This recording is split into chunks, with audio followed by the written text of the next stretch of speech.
Hey guys, Ron here from the IWI Academy and Tactical Fitness. In today's video, we're gonna go over how to zero our X95.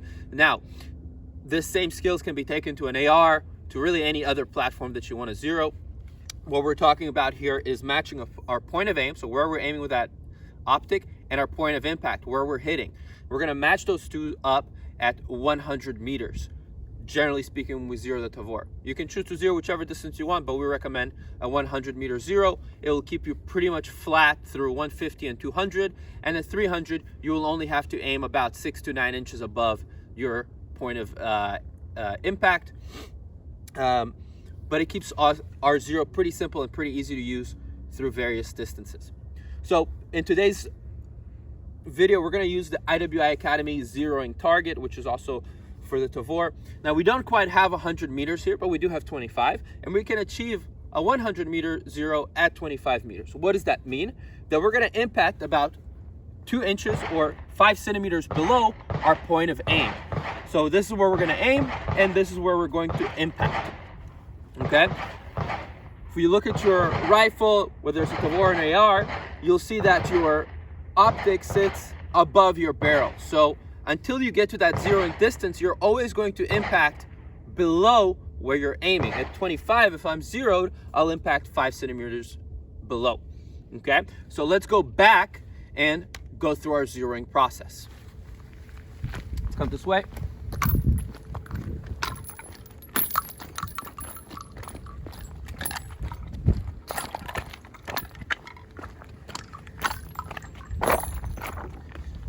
Now, we generally teach to zero from a prone position, but you can zero from any stable position, even standing, kneeling, doesn't really matter. We like to use prone. It's just a really good position to be stable from. So I'm gonna get into a prone position, get nice and stable on my rifle, okay? And from here, I'm gonna lower my optic setting to the lowest discernible setting. So I have a nice clear dot on the target. I'm gonna put my dot on the target, and from here, I'm gonna find the most ideal position to shoot from, where my dot naturally returns right back to my target. So I'm gonna close my eyes, loosen up my grip, inhale and exhale twice. Open up my eyes, see where my dot is shifted. In this case, it went left. So I'm gonna move my hip slightly to the left, which is gonna move my muzzle to the right.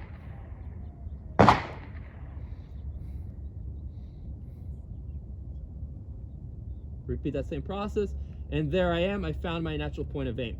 From here, I'm gonna steady my breathing. I'm gonna make sure I fire without entering my lungs. I'm gonna fire 3 rounds to find kind of my average point of impact. Where am I hitting? Hopefully, if my shooting fundamentals are good, I'll be right in a nice tight grouping, and hopefully I didn't lose my zero, so hopefully I'll be zeroed as well here. Inhale, exhale.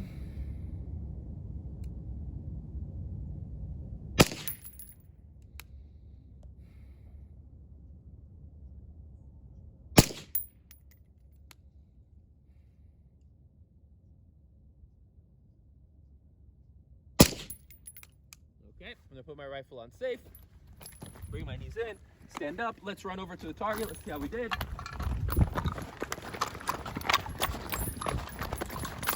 All right, so look at that. Magic, I'm zeroed. I got all 3 rounds right here, about 5 centimeters below my point of impact. Now, all I would need to do from here is go out to 100. Unfortunately, I don't have quite 100 yards at this particular range, and just verify that wherever I'm aiming, I'm impacting right there. Now, if I wasn't zeroed here, let's say my impact was a little bit to the right or left, I need to know how much my optic adjusts. For example, this Vortex UH1 generally adjusts half a minute of angle per click. At 100 yards, half a minute of angle is gonna be about half an inch.